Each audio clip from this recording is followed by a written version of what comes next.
we are Johnny and Michael. And we're going to present Chile. Spanish is spoken in Chile. Is 756,160 meters. There are 17,031,873 inhabitants. The capital city of Chile is Santiago. It is located in America. Its flag is still Solitarian. The flag is red, white, and blue, and in the blue is a star. The basic unit of the country currency is the Chilean peso. There are Christians. They grow cereals, fruits, and vegetables.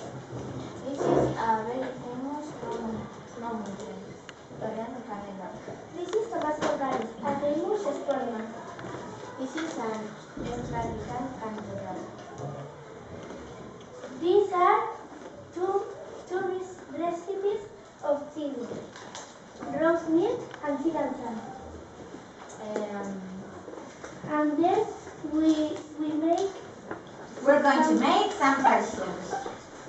Who is the president of Chile? A. Obama. B. Mary Slade. O. C. Michelle Bachelet. Is that it? Sí. Yes. Who discovered Chile? A. Diego de Almagro. B. Vivar Lenon. C. Pedro Álvarez Cabral. A. Yes. When has Thomas González born? A. 1995. B. 1985. O. C. 1990. B. Yes.